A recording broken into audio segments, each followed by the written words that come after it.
a study Bible produced and published by a university?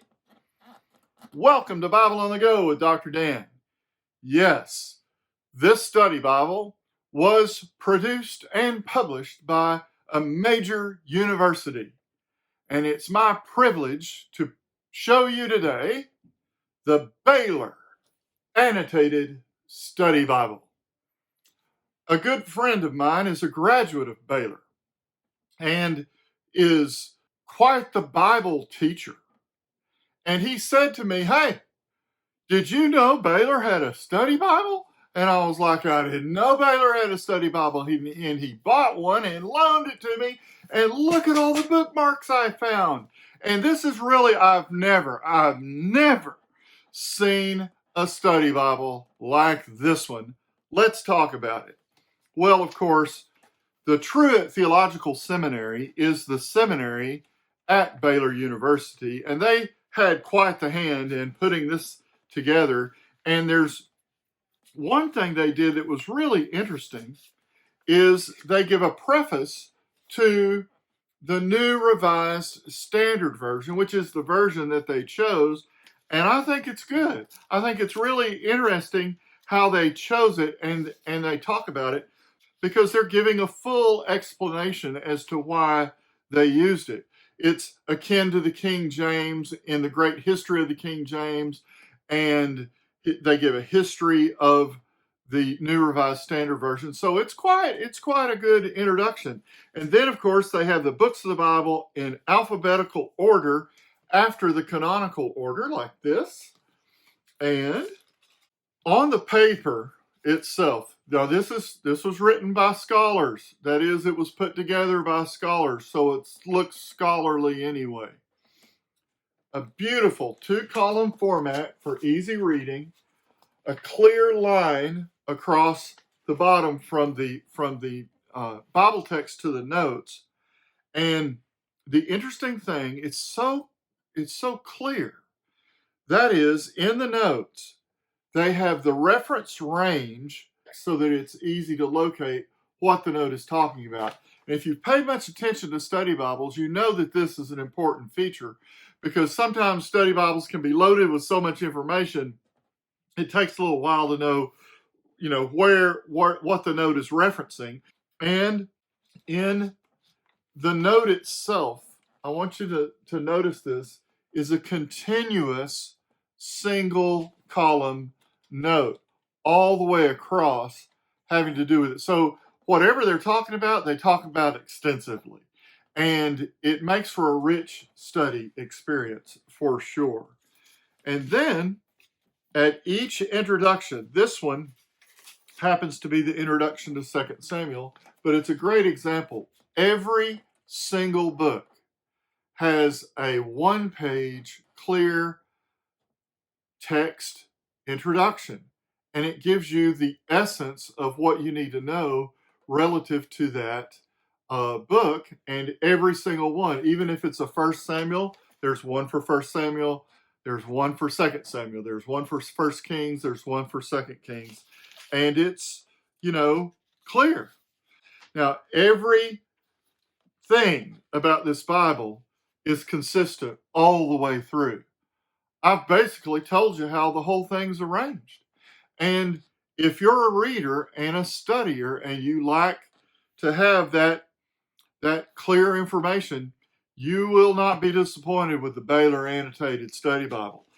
When I get to the break between the Old Testament and the New, honestly, I was expecting that I'd have some kind of explanation about the intertestamental period, but lo, there's nothing in this section, in the layout between the Old Testament and the New, that says anything about the intertestamental period. But then, when I get to the end of the Bible, I'm right here in Revelation. The Bible's over, but there's this whole other section, and it's something I wasn't expecting. It's a timeline. This is a thorough extensive timeline. This timeline has, for example, what study Bible do you know that starts with Proto-Judaism as the first topic?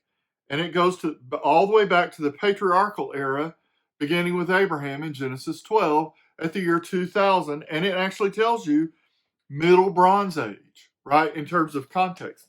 So it's laid out especially excellent, okay?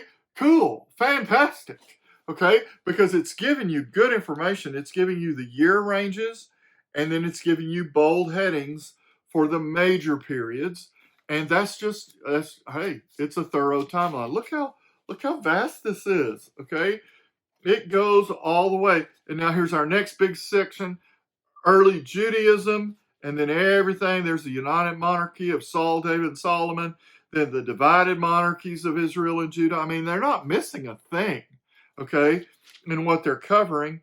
And then the final era of the southern kingdom, going down to 586, the Neo-Babylonian period, which was the exile, the Second Temple Judaism, okay, which is another big section after talking about the Persian period, the Hellenistic period leading up to the New Testament, right? So in that sense, they are addressing in great detail plenty of information, more than you would usually get about the intertestamental period. It just has it all boiled down into this section at the end of Revelation called the timeline section. And it's very logical and it's very clear. And if you use this Bible very much, you would know exactly what to reference. Like you would, I mean, if it was me, I would have it bookmarked so I could jump over to the timeline and reference it, right? And then something even grander. I get this thing they're calling a glossary. I'm sorry, this is no glossary. I mean, hey, it's Baylor, so I mean, if they say it's a glossary, okay, it's a glossary. They even put in their little acronym, like the BASB, okay, the Baylor Annotated Study Bible Glossary, okay, but that's underselling it, okay, because what we have here is a built-in Bible dictionary. Good night. This thing is exhaustive. First of all, the headings are bolded, right? And there's a space in between them. It's clear, it's easy to read. And look at the full descriptions that they give you of, look at that. This is their glossary, okay? It's really good. It's got tremendous information. And look, it's not done. We're only in the E's, okay? And then to the to the L's, right? And here's the P's, okay? It's moving on, but it's really look how much is there. It's just fantastic, okay? All the way to the end. Okay, now this is what I mean when I say I have never seen a study Bible like this one. I mean, the New Revised Standard Version often has the apocryphal books, the 18 books of the apocrypha included in it. Okay?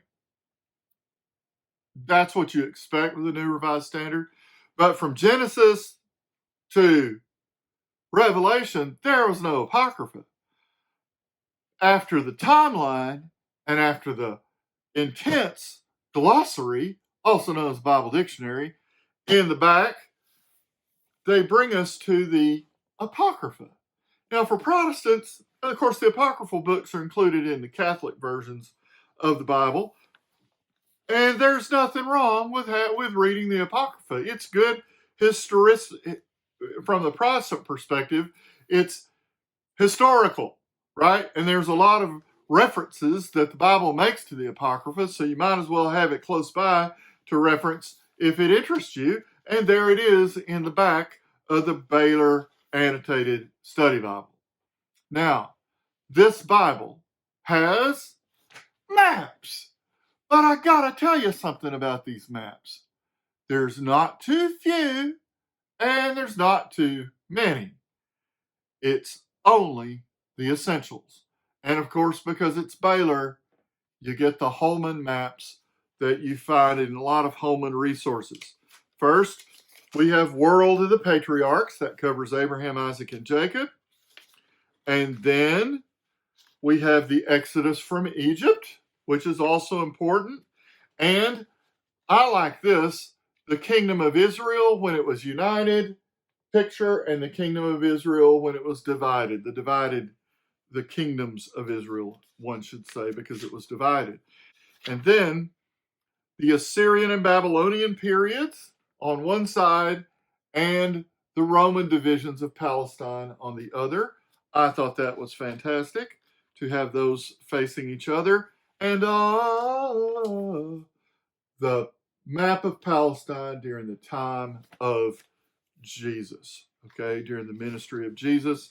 And then, of course, following the day of Pentecost, the conversion of Saul, the standard wonderful map of the journeys of Paul the Apostle. And that's the end of the Baylor Annotated Study Bible.